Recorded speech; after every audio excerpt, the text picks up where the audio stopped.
Shouting everywhere, so is the pain of a birth, so is to change from the inside.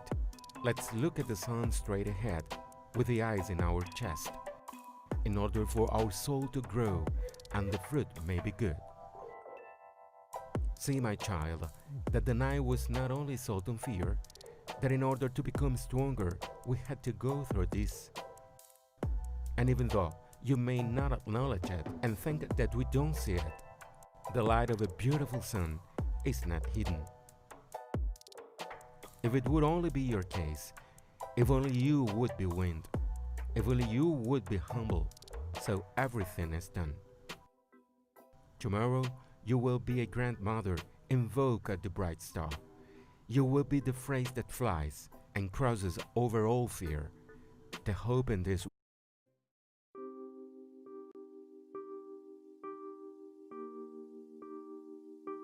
Teachers came back mute, wise only about the impotence. Without a word, the shield cracked like a child's sudden eminence. Running away from them, the distances, applause oblivious to feelings, it dies upon them, arrogance. It's here again, on the road. Dries a virgin hope, open air for the pain. Today the room is full of people, today it is colorful. They will know that all that was learned will be more than useful knowledge. Today more than ever, life is a witness of how to sort the promise.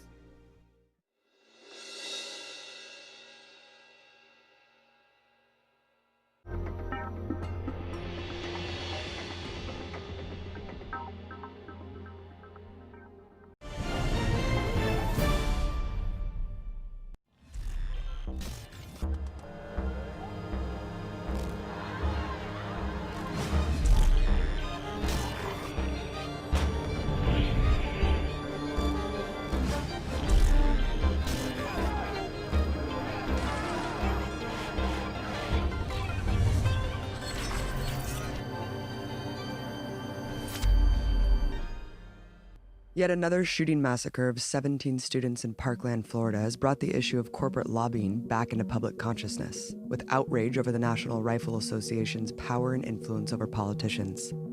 According to Open Secrets in 2017, the total amount spent on lobbying Congress was $3 billion, with 11,444 registered lobbyists on the Hill. That's 26 lobbyists for every elected representative. The top spender was Big Pharma at nearly $300 million, followed by industries such as oil and gas, telecommunications, weapons and war, and big banks. Experts suggest that the real amount spent on lobbying is really 3 times higher than being disclosed, and the true amount of lobbyists closer to 100,000. But reforms that most Americans believe help combat the system of pay-to-play politics have instead been weaponized against them. Congressional researcher James D'Angelo has a theory based. But for a member of Congress, they're not receiving money to run for Congress in 1970. There have been, all those votes were secret. We don't have any record of Kennedy voting in committee. And those votes are upwards of thousands per year. And that's when all the most sensitive work gets done. So there's very few political scholars that would reject the idea that committees are where the work gets done. That's where everything gets done.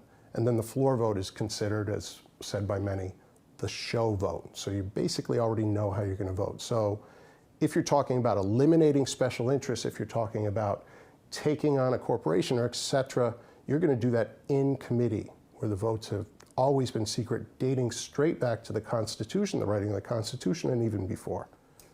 And in 1970, there was something called the Legislative Reorganization Act that fundamentally changed the way Congress functioned and our entire government. You're talking about Armed Service Committee, Ways and Means Committees. These are all $1,000 per hour lobbyists sitting there as they're now facing them.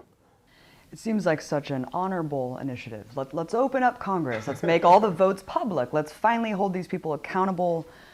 Obviously, we know where it went, but what entities were even pushing for this to happen? And was it did it have good intentions initially? Right. So